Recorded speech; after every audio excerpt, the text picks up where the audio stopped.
तो स्टूडेंट्स, आज के सवाल में हमें एक अननोन वैल्यू मालूम करनी है। हमें दो सिमिलर राइट एंगल ट्रायंगल्स दिए गए हैं। जैसा कि आप देख सकते हैं, पहले ट्रायंगल का एरिया A1 है 40 सेंटीमीटर स्क्वायर और उसकी हाइपोटेन्यूज L1 है 10 सेंटीमीटर। दूसरे ट्रायंगल की हाइपोटेन्यूज L2 25 सेंटीमीटर है और हमें इसका एरिया A2 मालूम करना है। तो चलिए सॉल्यूशन स्टार्ट करते हैं। स्टेप 1 में हम सबसे पहले जो इंफॉर्मेशन हमें दी गई है उसे एक जगह लिख लेते हैं।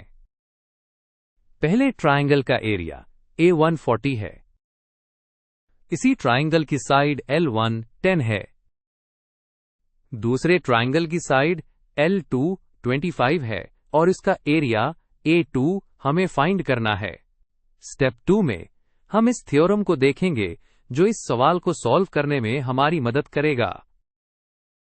क्योंकि ये दोनों ट्रायंगल सिमिलर हैं, तो एक थ्योरम है जो कहता है कि दो सिमिलर ट्रायंगल्स के एरियाज का रेशियो उनकी करस्पॉन्डिंग साइड्स के रेशियो के स्क्वायर के बराबर होता है।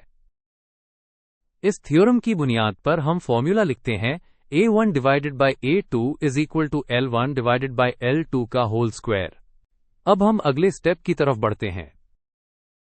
स्टेप 3 में हम सिंपली जो वैल्यूज हमें मालूम हैं, यानी A1, L1 और L2 की वैल्यूज, उन्हें इस फॉर्मूला में डाल देंगे। तो जहां A1 था वहां हमने 40 लिखा, जहां L1 था वहां 10 और जहां L2 था वहां 25। तो हमारी इक्वेशन बन गई 40 over A2 is equal to 10 over 25 का होल स्क्वायर। स्टेप 4 में स्क्वायर लेने से पहले हम ब्रैकेट के अंदर वाली फ्रैक्शन को सिंप्लीफाई कर लेते हैं ताकि कैलकुलेशन आसान हो जाए। हमारे पास है 10 ओवर 25। इन दोनों नंबर्स का सबसे बड़ा कॉमन डिवाइजर 5 है, तो हम न्यूमरेटर और डिनोमिनेटर दोनों को 5 से डिवाइड करेंगे। 10 को 5 से डिवाइड करने पर 2 मिलता है और 25 को 5 से डिवाइड करने पर 5। तो 10/25 सिंप्लीफाई होकर 2/5 बन गया। अब इस सिंप्लीफाइड फ्रैक्शन को हम वापस अपनी इक्वेशन में रखते हैं। तो अब हमारी इक्वेशन हो गई है 40 over A2 is equal to 2 over 5 का होल स्क्वायर। स्टेप 5 में हम इस स्क्वायर को इवैल्यूएट करेंगे, यानी round bracket 2 over 5 round bracket का स्क्वायर मालूम करेंगे। जब हम फ्रैक्शन का स्क्वायर लेते हैं तो हम न्यूमरेटर और डिनोमिनेटर दोनों का अलग अलग स्क्वायर लेते हैं। तो 2 का स्क्वायर होता है 4 और 5 का स्क्वायर होता है 25। इस तरह round bracket 2 over 5 round bracket का स्क्वायर 4 ओवर 25 बन गया। अब इस वैल्यू को हम इक्वेशन में डाल देते हैं। हमारी इक्वेशन अब बहुत सिंपल हो गई है।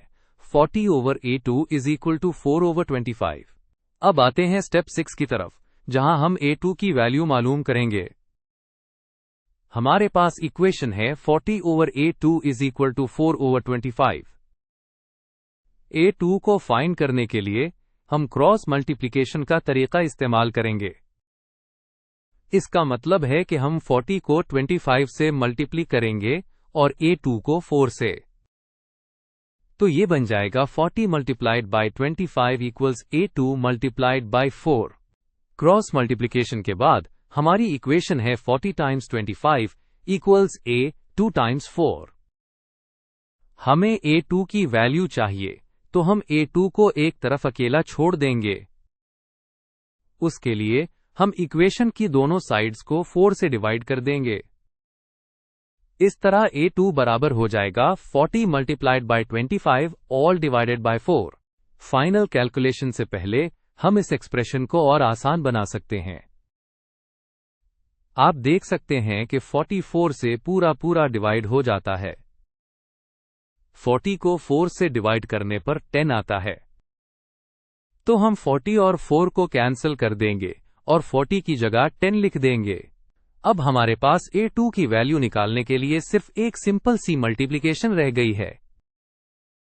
हमें 10 को 25 से मल्टीप्ली करना है और 10 टाइम्स 25 होता है 250।